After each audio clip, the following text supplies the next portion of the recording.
All right, Shalom. I'm going to just jump right into the topic. Today, I want to address um, the lack of unity amongst us, the lack of sisterhood amongst us, and why. So, first and foremost, and I hear this like as a pretty common theme. Uh, Very few sisters do I know in the truth that have some type of consistent fellowship, and it may be just the area you're in. But I also know that there are people all over the place. I know we're not the only ones in our area in the truth. And we have this thing where we segregate amongst ourselves, which is ridiculous when you think about it, because we're returning to the Most High. So we should be coming together and strengthening ourselves together as opposed to being separate on doctrines, on feast days, on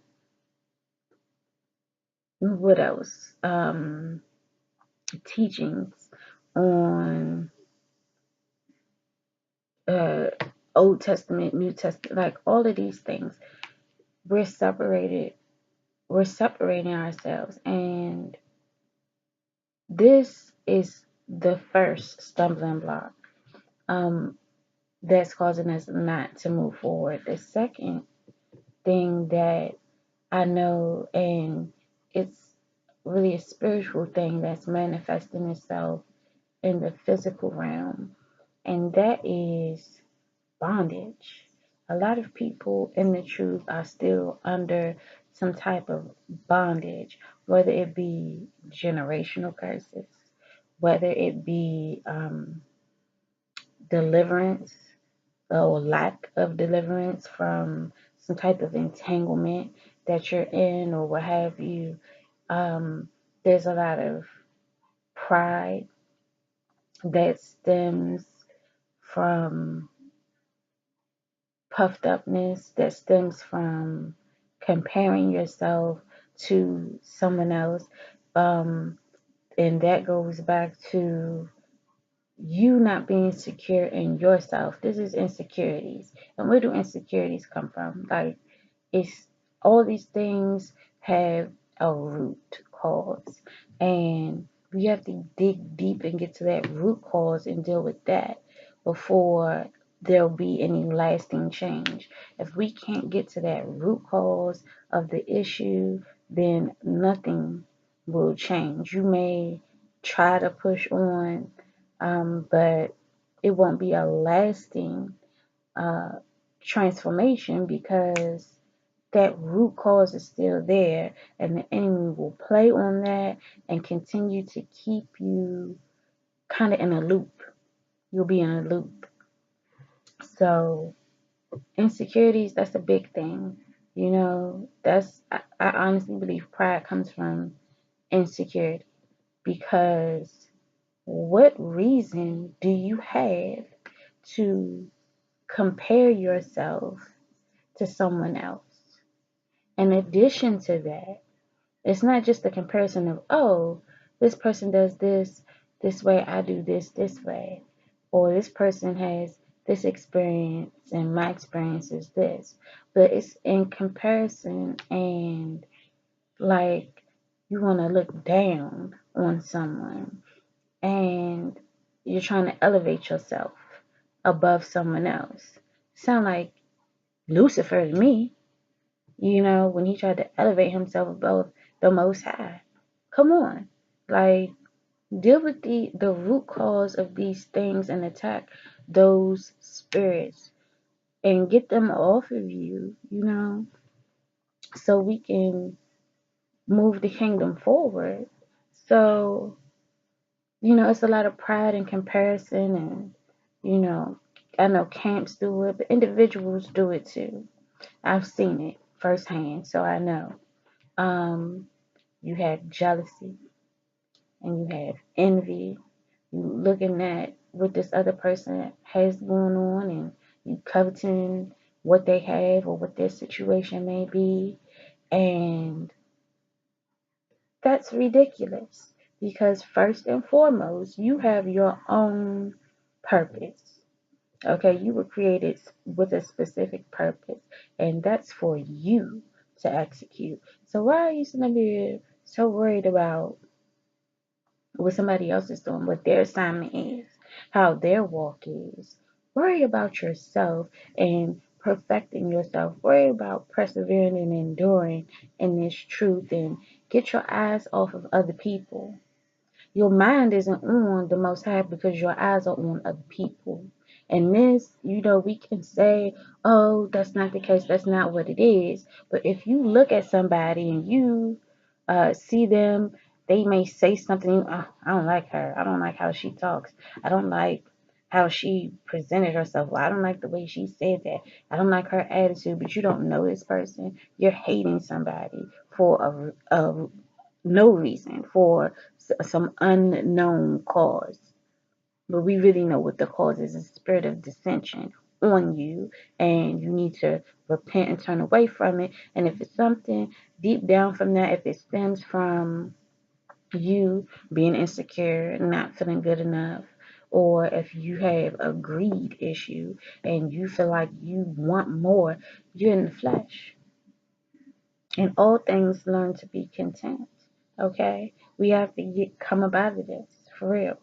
Um, some of us are carrying baggage, and that baggage will weigh so heavy on you that you will only be able to carry it but so far before you have to stop. You'll be gassed out. You can't move any further until you let that go.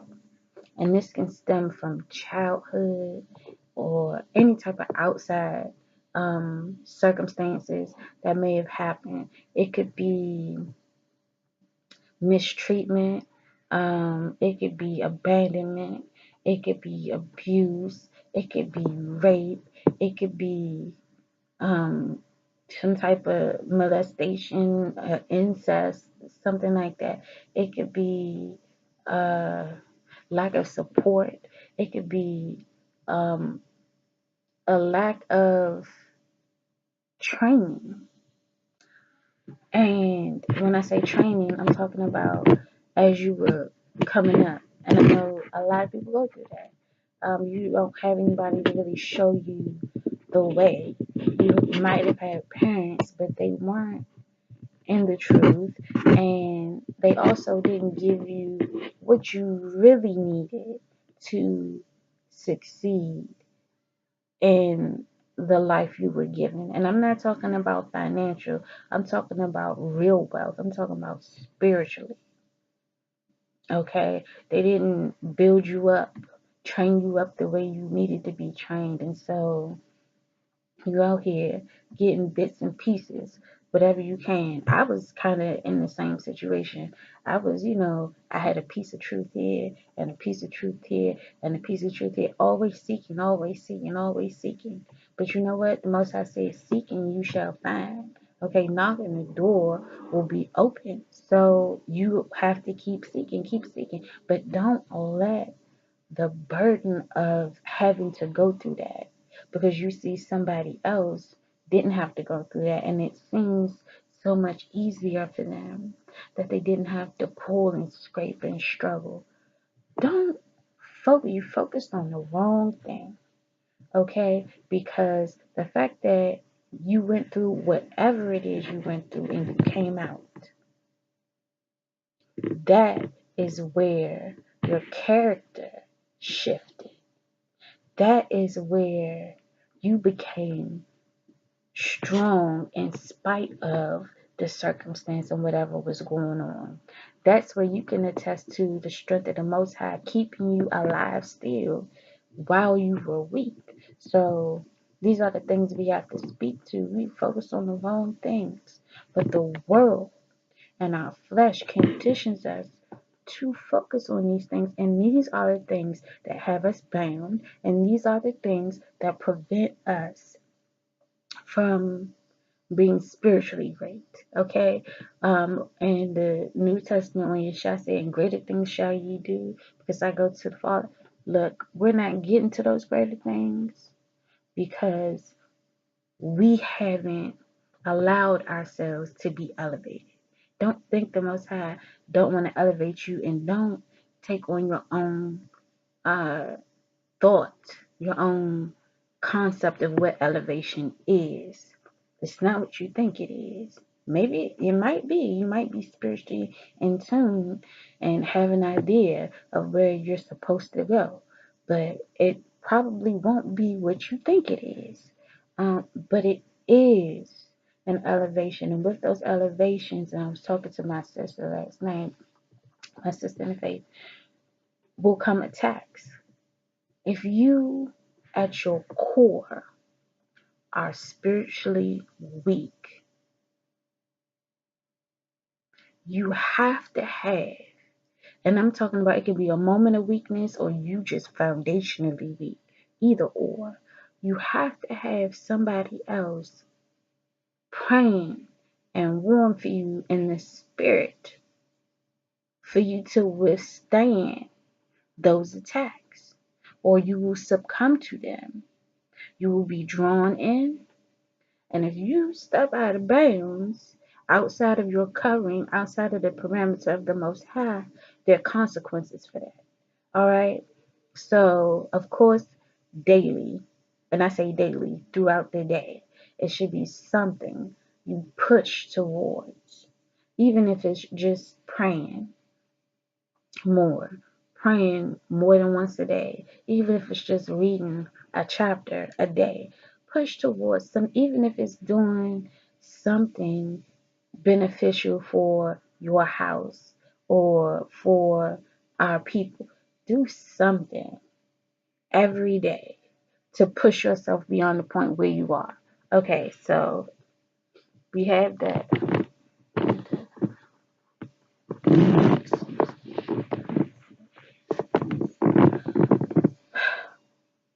I want to talk about, and I did a video on this, but I want to bring this back around because this plays an integral part into it. I've experienced it. I know tons of people who have experienced it, and it is going to stop.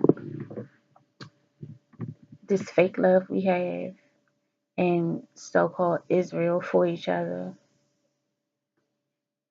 Keep your fake love to yourself, okay? If it's not real, don't even deal with it, because we have people, and someone even told me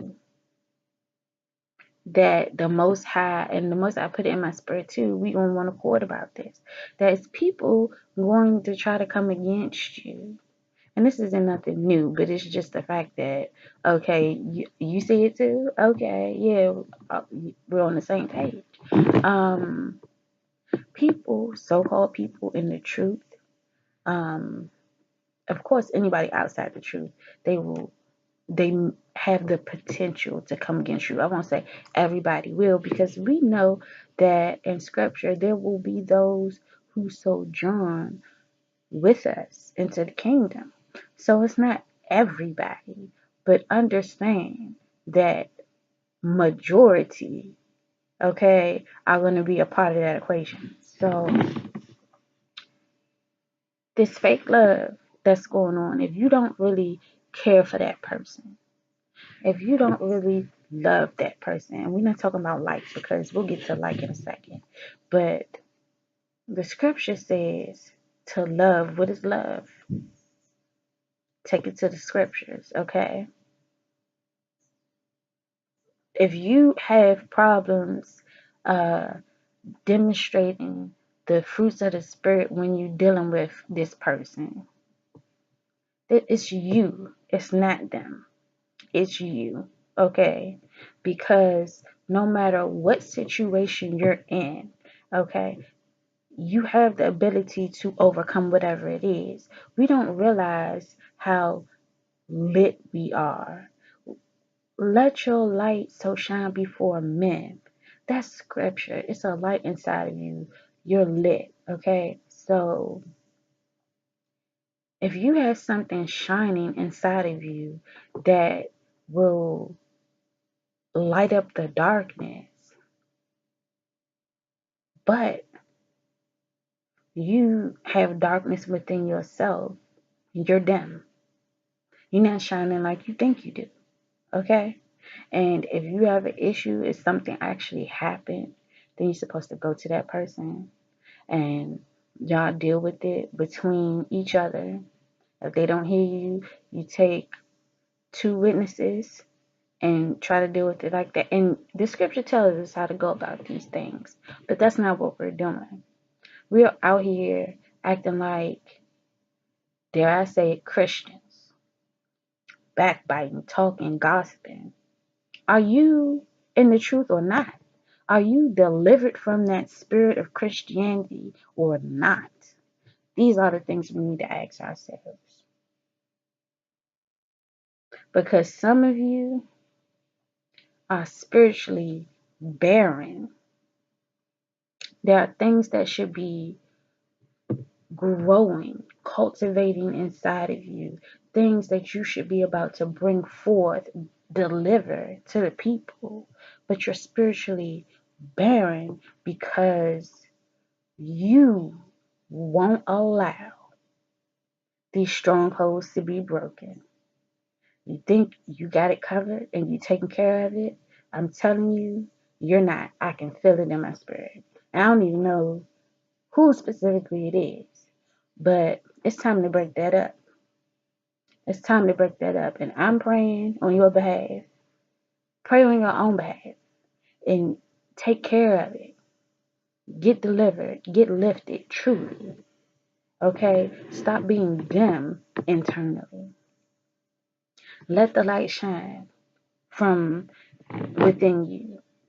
People, you know, you might notice they get drawn to you and stuff like that. That's the spirit of the Most High in you. He draws people to Him. So His spirit in you will draw people to Him. It's not you. We are vessels. That's one of the reasons why my channel is Mini Vessel, because I'm just a vessel. And it really was originally a play on my husband's channel. He's Holy Vessel, and I'm Mini Vessel because I'm his counterpart. I'm his other half, the so-called weaker half, which we already went into what weaker means in another video. I don't remember what it is, but it doesn't mean weak as in feeble, as in useless, as in like I'm a damsel in distress. I think by now we should know that's not the case. My stature is smaller, much smaller than his, and as a man physically he's stronger. I'm not gonna get all into that, but in one of those videos, one of my videos talking to the wives, I go into what the weaker vessel is. And so, but we're vessels, okay? And we should we should be allowing ourselves to be used for the purpose of the kingdom and not for our own selfish purposes. Now understand this. Everybody is not with it. And we know that. Scripture tells us that. But that's something we have to actualize mentally, because we read it, we know it, but wisdom is the application of knowledge. So we need to apply that to our lives. Everybody is not with it. Everybody is not going to be on the same frequency. Everybody is not going to want the same things. Everybody's not going to be on one accord, and that is outside of the spirit of the Most High, because His spirit, He don't have a whole bunch of spirits out here. Okay, this is not legions of demons. The spirit of the Most High is one spirit, and that's what brings us all on one accord. So if you have a whole bunch of different spirits about you, it's time for you to cast those things out. You might need to be inboxing some people like, I need you to pray for me. For real, I'm serious. Because until we get there, we'll be right here where we are. And let's talk about the lack of accountability.